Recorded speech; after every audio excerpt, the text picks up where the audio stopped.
porque cada um de nós está aqui cumprindo a missão. E eles morreram cumprindo a missão. Olá amigos, no vídeo de hoje vamos assistir um resumo sobre o trabalho dos cães de resgate e de salvamento do Corpo de Bombeiros do Estado de São Paulo, no maior acidente de trabalho do Brasil em perdas de vidas e o segundo maior desastre industrial do século, o rompimento da barragem em Brumadinho, que aconteceu no dia 25 de janeiro de 2019, que resultou na morte de 259 pessoas e no desaparecimento de outras 11. Vocês irão ver imagens que nunca foram mostradas.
Por este ângulo, podemos ver pessoas que estavam trabalhando e foram surpreendidas no momento do rompimento da barragem e não tiveram uma rota de fuga.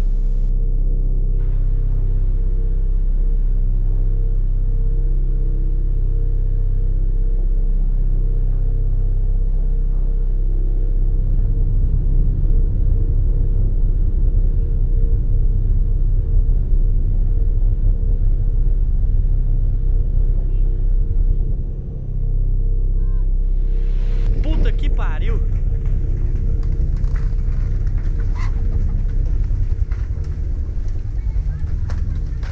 Nossa senhora! Ô pai, cadê o padrão? Você viu o padrão? Olha!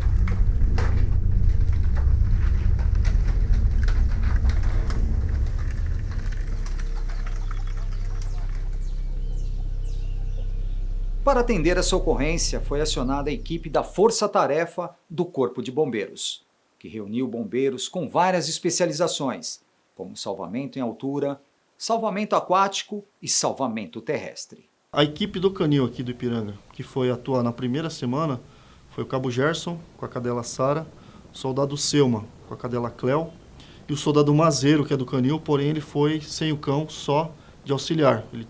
Então a gente precisava de um terceiro homem para nos auxiliar lá também na ocorrência, então ele foi sem o cão.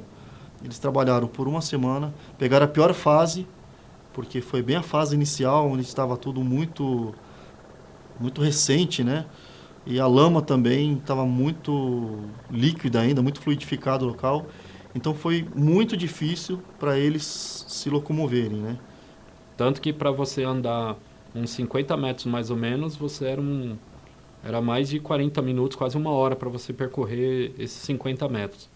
Porque quando a gente pisava na lama, por exemplo, a gente andava com os galhos de árvore, né? Que você cortava lá para poder, o que a gente chama de bengala de cego. Então você ia com a bengala, né? Colocando esse galho de árvore nos locais para ver se estava firme o chão, né?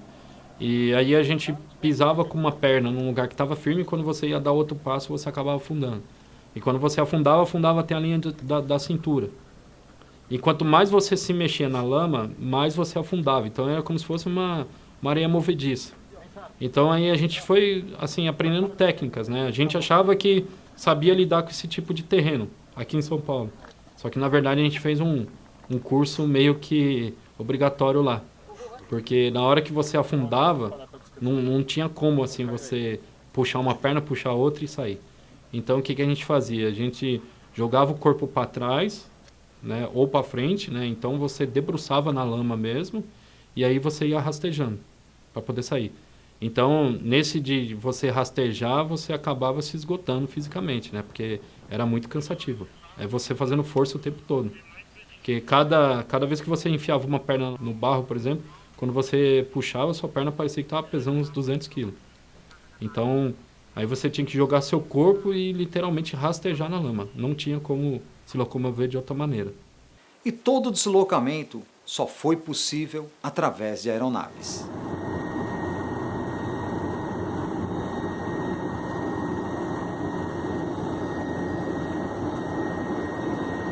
Por volta das 7 da manhã, a gente já ia no centro de operações, né, que a Força Aérea montou lá. Então a gente recebia uma coordenada do lugar que a gente tinha que fazer as varreduras, né, fazer as buscas. Então a gente já sentava no assoalho do helicóptero, os cachorros vinham junto com a gente, no meio da gente, né? E chegando lá era assim, o helicóptero ele parava uma meia altura, né, do local que a gente tinha que desembarcar. Então, aí no meu caso, um colega ficava segurando a minha cadela, eu descia, aí minha cadela vinha, aí o outro colega descia também, né, os cachorros desciam junto com a gente. E a dificuldade, assim, tinha lugar que a gente desembarcava que o terreno era totalmente estável. Então, assim, era uma lama que você chegava a vir quase na altura do peito. E aí os cachorros vinham junto com a gente também. O rompimento da barragem de Brumadinho destruiu o correspondente a 377 campos de futebol, que, segundo o IBAMA, equivale aproximadamente à destruição de 270 hectares. Foi uma área muito grande, deu mais ou menos 9 quilômetros de extensão, né, que a represa, os rejeitos desceram, e uma área total de extensão de 4 milhões de metros quadrados. Isso, uma área de busca muito, muito grande. Tá? Então, como a lama já estava seca, ficou muito mais difícil sair odor, os corpos que estavam mais próximos à superfície, eles foram localizados mais nas primeiras semanas. Os outros corpos que estavam mais profundos, eles foram sendo achados conforme o passar dos meses. Tá? Então, a gente fazia esse trabalho, mandava o maquinário cavar em determinado ponto, tirar uma quantidade X de terra, de lama, e aí a gente passava o cão. Por quê? Às vezes o corpo está tão profundo, tão compactado, a argila ela é fria também, a temperatura ela vai segurar essas moléculas de odor, e aí às vezes o odor não vai sair. Então a gente fazia furações com alavancas, ou às vezes pedia para esse maquinário abrir um buraco maior para ver se tinha alguma saída de odor. E com o passar do tempo, toda aquela lama foi secando, dificultando o trabalho das buscas. E com o revezamento das equipes, um fato triste aconteceu.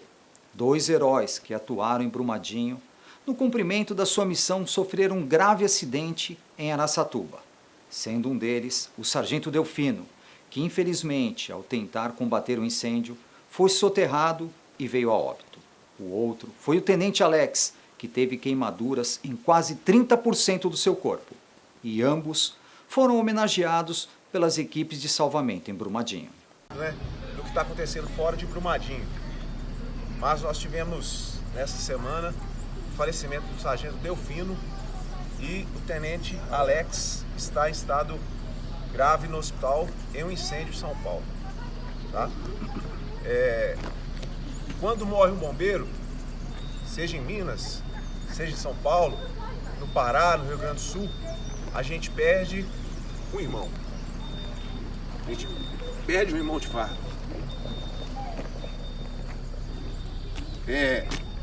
Isso aqui tudo deixa a gente muito emocionado. Em forma de homenagear o Sargento Delfino, em forma de mandar forças para o Tenente Alex, nós vamos fazer nossa continência ao Bombeiro de São Paulo. Isso vai dar força para a gente hoje trabalhar mais e com mais afinco. Ok? Então nós vamos fazer nossa continência ao Sargento Delfino e mandar forças para que o Tenente Alex e daqui uns dias possa estar aí com a gente novamente, cumprindo a missão Bombeiro Militar. Ok? Atenção, grupamento! Grupamento, sentido! a figura dos militares do Corpo de Bombeiros de São Paulo em homenagem ao Sargento Delfino e dando forças ao Tenente Alex.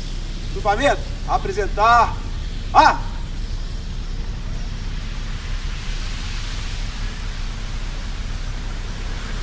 Grupamento, descansar.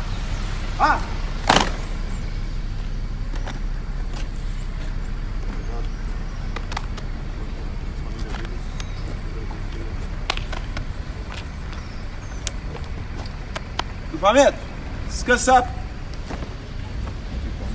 E as buscas continuam. Eu vou aqui fazendo as buscas, hoje é domingo, 14 de abril. Note que nós estamos debaixo da represa, onde foi a que se rompeu. E logo aqui, ó, à esquerda, uma segunda represa, bem em cima de nós, que ainda está intacta. Se Deus me livre essa represa se romper, a gente aqui embaixo não vai ter tempo para nada. Não tem rota de fuga, não vai dar tempo de correr, não tem o que fazer. Estou deixando o cão trabalhar livre. Hoje está um dia não tão quente, deve estar uns 27 graus, pouco vento. Ela está cheirando ali a lâmina d'água ali. Às vezes pode ser algum odor que venha ser trazido aí de alguma parte aí, se é que possa haver algum corpo. Mas eu começo a perceber se o cão fica rodeando esse ponto ou não, porque a água ela pode trazer os odores.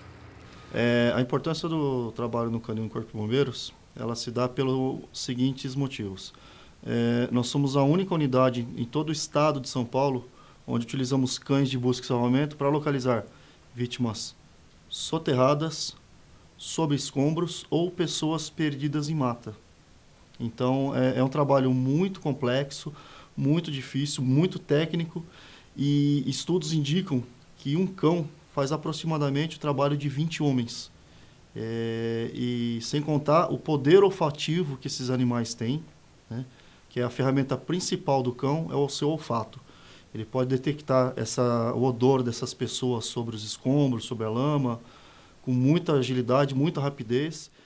Um ser humano tem cerca de 5 milhões de células olfativas, enquanto os cães possuem de 220 a 300 milhões. Com essa grande diferença, com certeza os cães irão localizar os odores na qual foram treinados. E ele também ajuda a eliminar áreas. Então, se num determinado quadrante de buscas nós passamos os cães várias vezes, eles não demonstrarem interesse e eles forem para outro ponto desse quadrante, praticamente aquela área a gente descartou, né? Lógico que a gente vai fazer uma nova varredura para eliminar todas as dúvidas, mas o cão ele praticamente já vai nos direcionar para os pontos onde estão aquelas vítimas. Então ele vai reduzir o tempo de busca e pode aumentar o tempo de sobrevida dessa vítima. Coisa que é muito difícil porque essas vítimas de soterramento ou desabamento, as chances delas serem convidas é muito, muito pequena. E às vezes o trabalho do cão ele pode fazer a diferença nesse tipo de ocorrência. E com todo esse trabalho, os cães acabam sofrendo alguns ferimentos e desgastes. E quando são detectados, são encaminhados imediatamente para o atendimento médico veterinário. Os ferimentos mais comuns são ferimentos superficiais, né? Escoriações, arranhões, ou às vezes até alguns cortes mais profundos. No período que acompanhei, pude presenciar como os cães são bem tratados. Diariamente, passam por cuidados médicos veterinários. E se porventura o cão apresentar algum sintoma que dificulte o seu trabalho, ele não fará nenhuma atividade.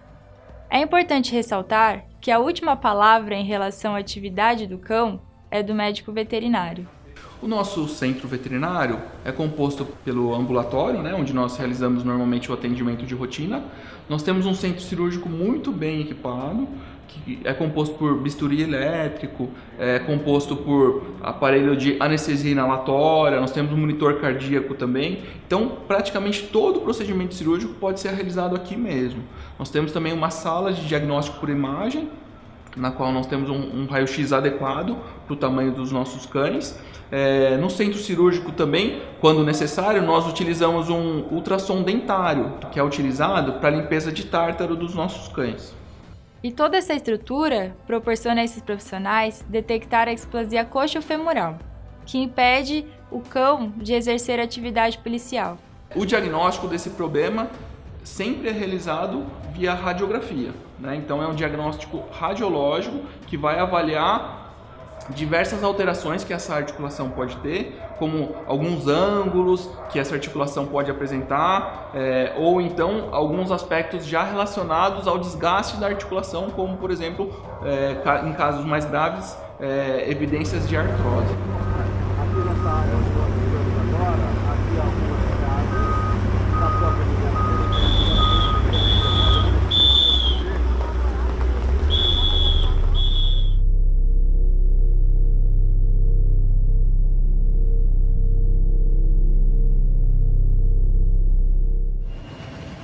Diretor Elia Júnior.